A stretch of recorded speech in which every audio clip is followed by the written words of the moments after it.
Carlo. Ano? Nasaan tayo? Asan tayo? Asa Japan? Asa Japan tayo? Japan. Asan Japan tayo? Nasaan tayo? Nasa Motegi na. Ha? Nasa Japan tayo. Dito tayo ngayon sa...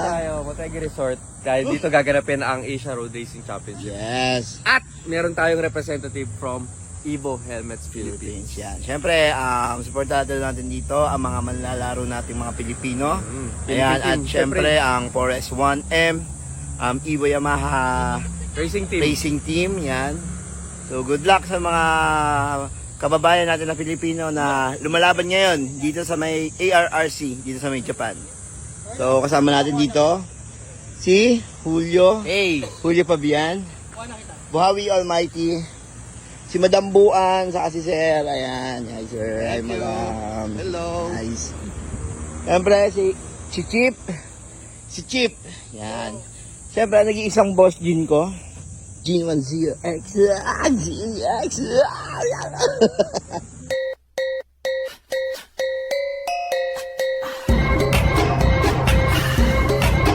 So, we're here na at the ARRC dito sa Motegi. Nice. Ano si Enrico. Hi, sir. 1, 2, 3. Thank you. Smith, sir. Hello po. Ayan, so andito na tayo sa paddock. Oy! Si Sato. Hello. Hello po. Backboy, picture na. Mag-selfie muna tayo, backboy. Pinapanood ko talaga si Checho. Sabay-sabay. Sabay-sabay. At makapasok na nga tayo ng paddock at syempre ang unang bumungad sa atin ay ang mga shooters ng Team Graffiti. Ayan sila Enrico at sila John Bill. Idol. Ano ba yung tangke ba yung sa'yo? Tangke? There. Long time no see. How are you? Are you good? I'm so very Yan, ang gusto namin. Siyempre, pinaprepare na rin ang gagamiting motor ni J.E. Engito, the Hitman. Yun. Yan. So, Sir Jeff, ayan. Maraming salamat. Pinaunlaan mo kami. Kahit alam kong sobrang busy mo. Ayan. Konting question lang. Ayan. Unahin ko na yung... ano yung mga preparation na ginawa natin for this year bago lumaban dito sa... bago mag-race 1 ng ating ARC. Well, dumating kami dito noong Tuesday morning. No? So, pagdating namin dito, nag-start kami ng preparation sa mga paddock, setup ng mga motor natin. Tapos, sinimulan na rin yung pag-aayos ng mga motor para sa settings para dito sa Motegi.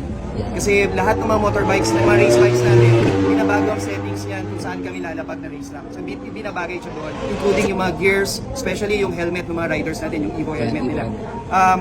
Yesterday naman, Friday, nag-start po yung free practice. So dahil sa naging maayos yung preparations namin, at the same time may data kami from last year, naging maganda yung takbo ng mga racers natin. No? Today, nag-start naman ng qualifying. Si J.E., hindi ako nagkakamali, si J.E. is nasa position 8 ngayon. Start ng grid para sa race 1 natin mamaya. Siyempre, bago magsimula ang race 1, kailangan natin humingi ng basbas at gabay sa ating mahal na Panginoon bago ang lahat. Uy! Pogi! Parang kilala kita. Idol. So, anong nararamdaman mo sa laban na to? At karera na si J.E. Siyempre kinakabahan ako kasi nire-representa niya ang Pilipinas. Yan, let's go. Yun, siyempre good luck sa 4S1M Evo Yamaha Racing Team at sa lahat ng Pinoy na lalaban dito sa Asia Road Racing Championship. So, sana lahat safe, no? Tsaka, siyempre, podium. Short message. Good luck sa lahat sa lahat ng kasali rito sa race. Especially sa 4S1M tsaka sa Evo ng Philippines at sa lahat ng Filipino racers. Good luck at proud na proud po si Karonda sa inyo sa pagsali o sa pag-compete dito.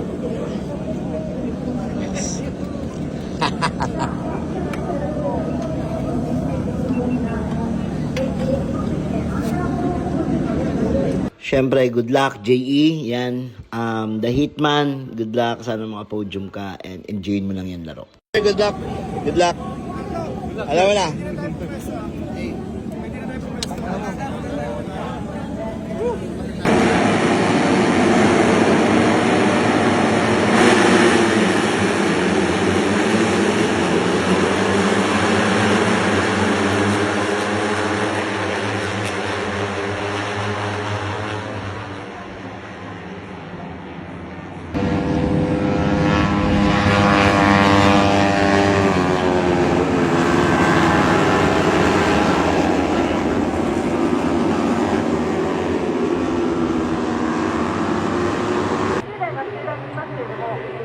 してもらえるのは15台ですからね。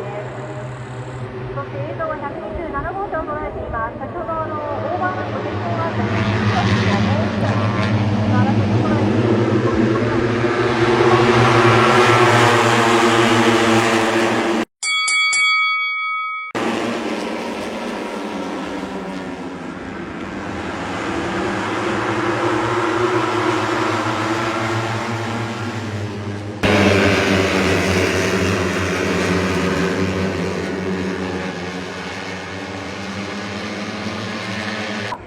Ito na nga yung final lap at syempre hindi man natin nasungkit. Ang importante, nag-enjoy tayo sa panonood at sa laro ni JP.